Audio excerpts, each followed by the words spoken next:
There are moments in history when the collective soul of humanity trembles not from fear but from recognition of something ancient, something buried deep beneath the surface of our conscious minds. A figure emerges from behind the veil of ritual and doctrine, clothed in white, eyes heavy with centuries, and we call him the Pope. But I must ask, are we merely witnessing the coronation of a man, or are we unknowingly beholding the rise of an archetype, one that has lived in our unconscious since the dawn of spiritual longing? When a new pope is chosen, the world watches with awe. Yet what most fail to see is that this act, cloaked in ceremony, is actually a psychological event, not just for the Church, not only for Catholics, but for every human being who has ever projected divinity onto another. You see, the Pope is not just a person, he is a symbol, and symbols are the true language of the soul. He becomes, whether he wants it or not, the living embodiment of the wise old man, that guiding force within us that whispers of truth, of order, of mystery.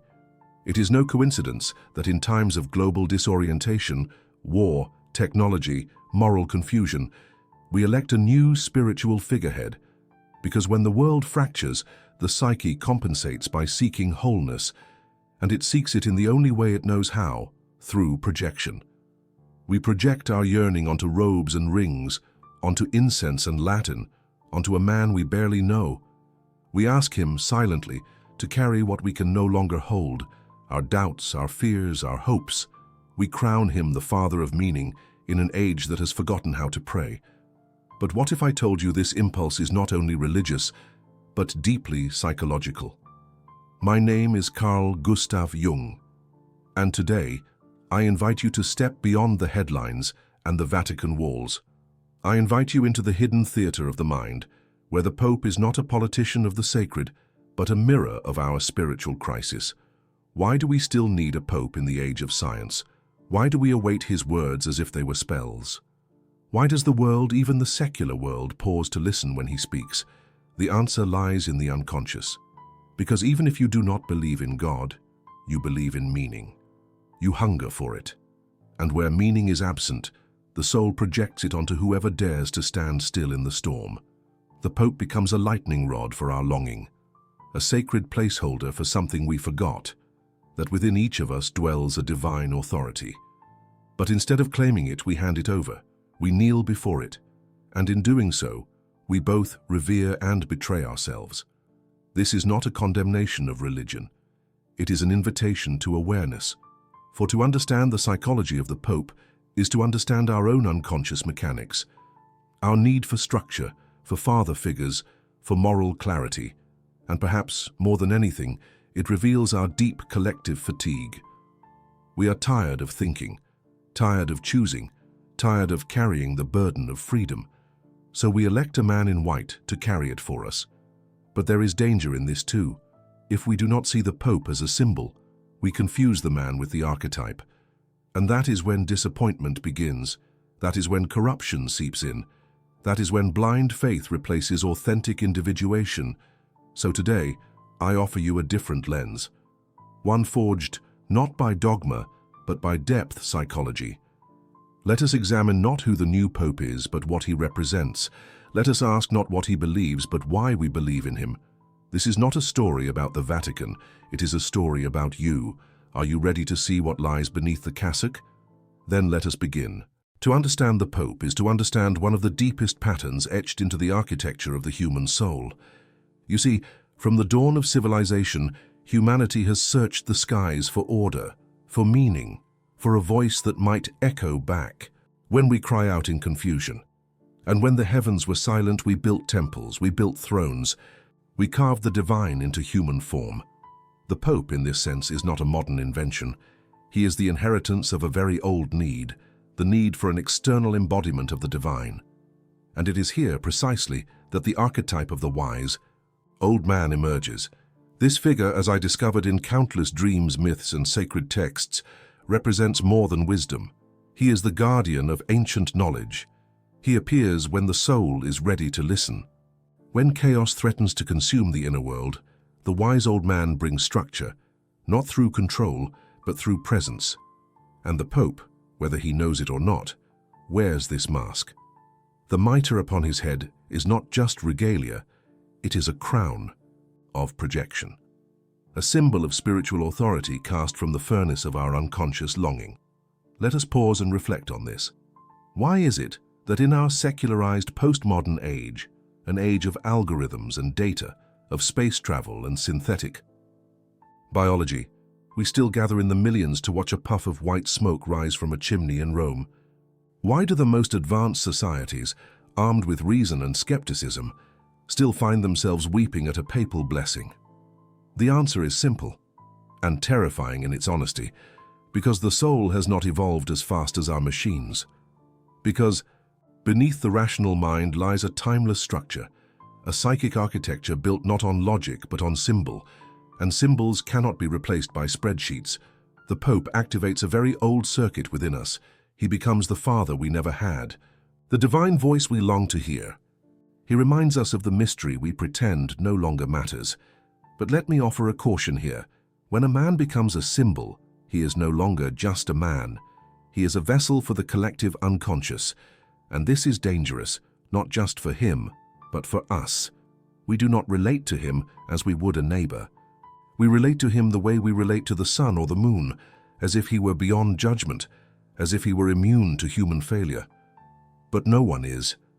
And so the Pope stands at the crossroads of heaven and earth, psyche and institution, human and archetype. He is asked to carry the unbearable, the weight of our collective projections. This is not a benign act. Projection, though unconscious, is a psychic violence, not malicious, but heavy. It burdens the other with what we cannot bear in ourselves, our ideals, our guilt, our hope for salvation. Imagine, if you will, a simple man, born of flesh and family, molded by culture and trauma, suddenly adorned in robes and crowned. With centuries of symbolic expectation, he is no longer allowed to doubt, no longer allowed to fear, no longer allowed to be merely human. We have made him the container of God. But this container cracks. It must, because the divine cannot live, only outside of us. If we pour all that is sacred into another, we risk forgetting that the divine also dwells within. And so I ask you, when you look at the Pope, what are you really seeing? Do you see the man? Or do you see the projection? Do you revere his wisdom? Or do you fear your own lack of it? Do you hope he will save the world? Or are you avoiding the painful truth that it is you who must change? This is the shadow of the archetype, the moment when reverence becomes avoidance, when admiration turns into abdication, when the symbol becomes a substitute for transformation. But what if we reclaimed the symbol? What if the Pope were not just a distant figure in Rome, but a reminder of the inner wise man who waits in silence within you? In dreams, this figure often appears as a hermit, a monk, a sage, not shouting, not demanding, but waiting, watching, holding a lamp in the dark places of your soul. He does not give you orders, he asks you to listen. And perhaps that is the true function of the Pope, not to rule, not to dazzle, but to awaken, to remind us by his presence that the sacred is not lost, only forgotten, only disowned. Yes, he is chosen by men, but the deeper mystery is that we choose to see him as sacred. The question is why? Why do we not choose ourselves? Why do we not crown the sacred within? This is the psychological invitation that hides beneath the surface of ritual. Not to rebel against the Pope, not to abandon tradition, but to see it for what it is, a bridge between outer and inner, between the symbol and the self. And that bridge, my friend, is waiting for you to cross it. Every symbol casts a shadow, and the brighter the light that a symbol radiates, the darker the shadow it creates behind it. So it is with the Pope, the Holy Father, the shepherd of millions, the man in white who stands atop centuries of tradition. But let us not be seduced by robes and incense. Let us not forget that the divine, when distorted by fear, becomes tyranny, that the sacred, when institutionalized, can rot from within, because behind every cathedral stands a shadow, and this shadow is made of silence, denial, repression, and forgotten truth. The Church, as the container of the papal figure, is not merely a spiritual guide. It is a psychic institution, a crystallization of collective longing, yes, but also of collective fear. And that fear has a name: the fear of chaos, the fear of our own instincts, the fear of our inner wilderness. To preserve its power, the Church has, across ages, buried that wilderness. It has taught us to fear sexuality, doubt, anger, even our own imagination. These energies, natural and essential to the psyche, have been exiled to the unconscious. There they fester. There they grow teeth. The Church, in its quest for purity, has often amputated what it did not understand, and what it amputated, it demonized. This is what I call the shadow, not just in individuals, but in institutions. A shadow created not by evil, but by refusal. A shadow born not from sin, but from suppression. And here is the danger. When an institution denies its own shadow, it inevitably projects it onto others: heretics, witches, outsiders, rebels, victims. In this projection, it protects its image, but at the cost of its soul. And the Pope, as the symbolic heart of this institution, bears this shadow. He inherits not only the prayers of the faithful, but the weight of centuries of repression, the unspoken scandals, the dogmatic rigidity, the crimes wrapped in cassocks and hidden behind stained glass. This is not a condemnation of the man. It is a recognition of the psychological inheritance he receives, and this inheritance is toxic unless it is made conscious, unless the Pope and those who follow him are willing to confront the shadow of their own tradition, the harm caused, in the name of salvation, the control disguised as care, the silence mistaken for peace. Then the shadow will act from the depths, in secrecy, in contradiction. But it is not only the Church that must face this reckoning. You must ask yourself, where do you project your spiritual hunger? Where do you deposit your guilt, your shame, your need for absolution?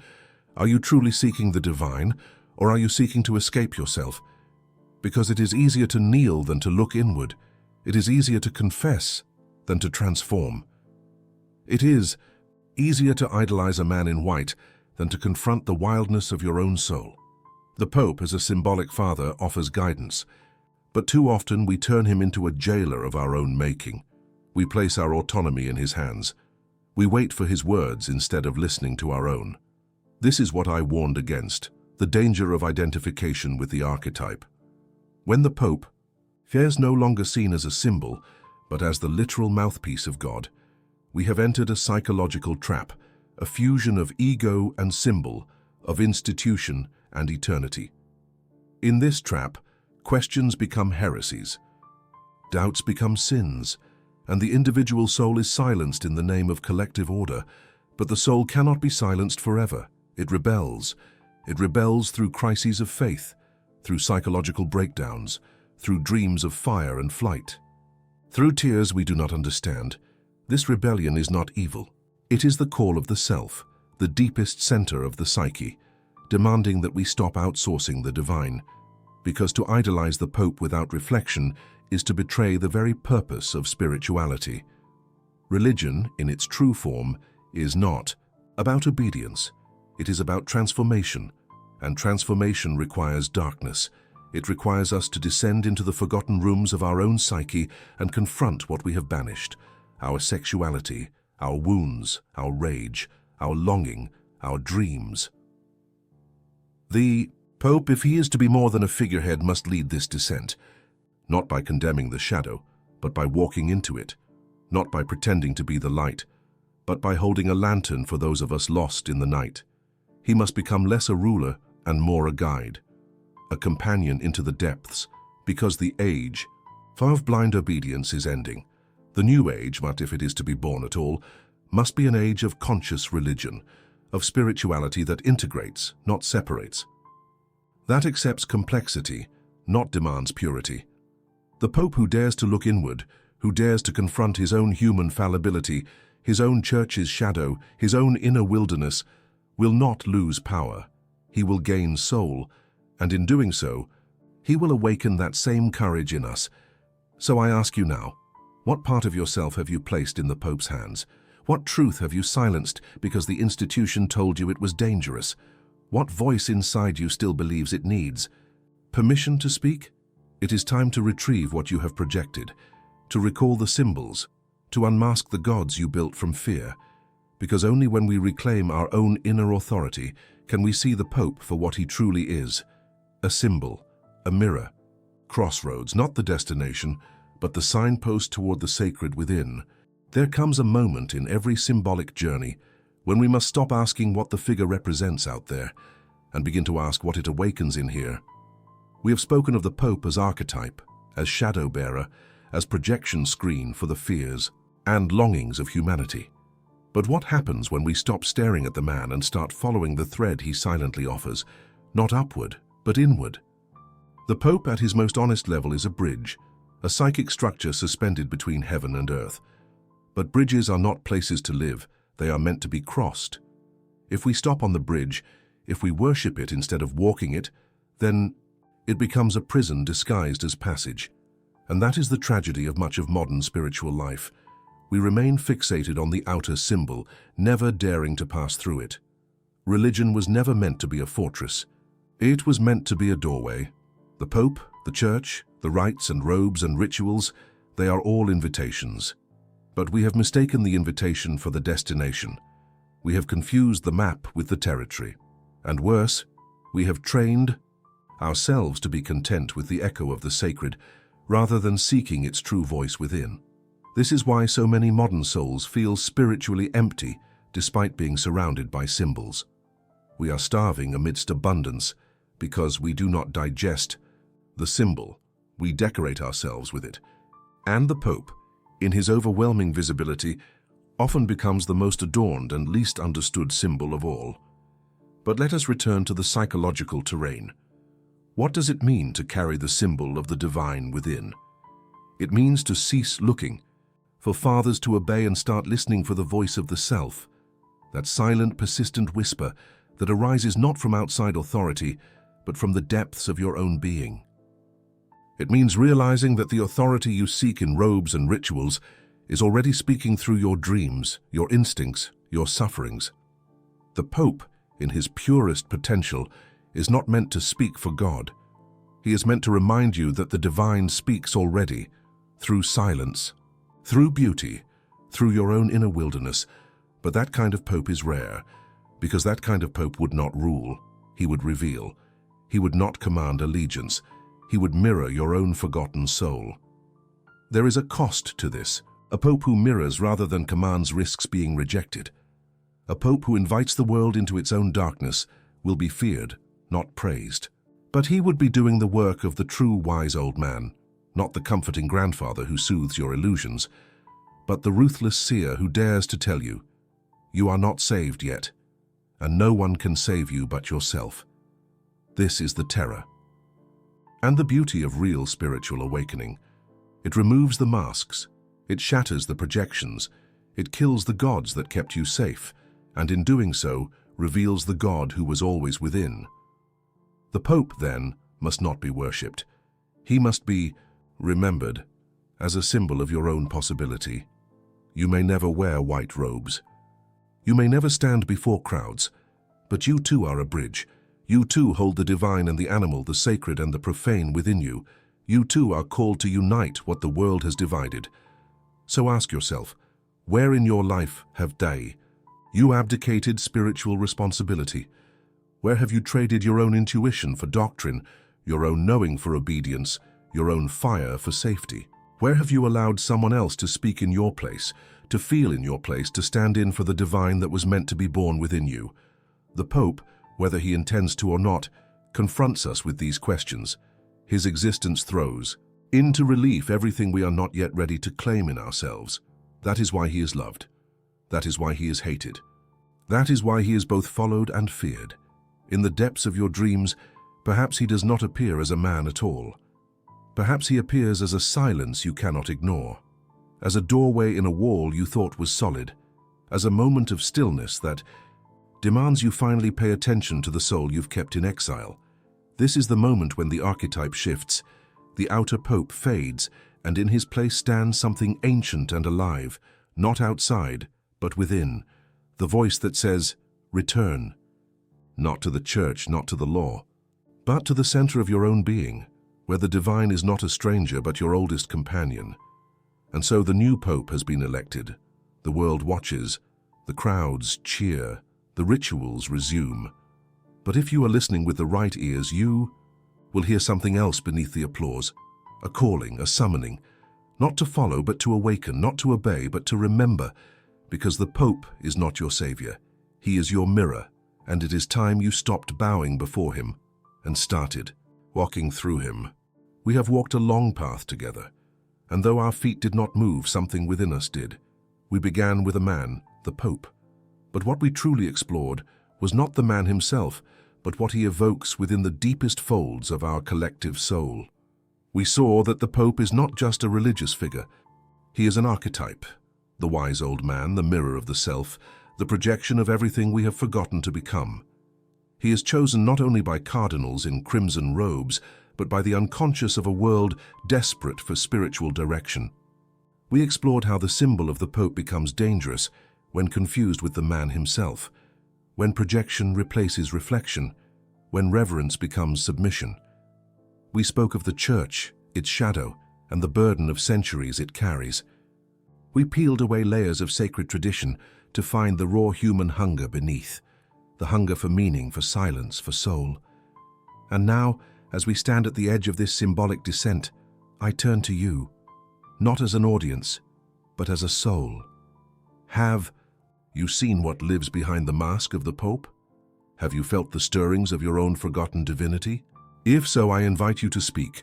This is not just a space for consumption, it is a space for communion. Leave a comment, not a reaction, but a revelation. Tell me what you felt, what disturbed you, what awakened in you, what mirror you saw, and what shadow it reflected. I read every word because this is not a monologue, it is a ritual, a sacred dialogue between psyche and psyche. And if this journey touched something within you, if it whispered in your dreams or shook the stillness of your day, then do not let it fade. Like this video. Share it with someone whose silence needs a voice, and subscribe, not out of habit but out of hunger. Because here we do not follow trends, we follow symbols, we follow meaning, we follow the call of something deeper. This is not just a channel, it is a sanctuary of the soul. Place for those who remember that the sacred is not something we watch, but something we become. So I leave you not with answers, but with questions that will not let you sleep. Will you reclaim the fire you once gave away? Will you stop kneeling before mirrors and begin to walk through them? Will you dare to wear the crown of your own becoming? The new Pope has been elected, but now, in the silence of your own spirit, will you elect yourself? This is Archemind, where symbols speak and the self listens. Until the next revelation, remain awake.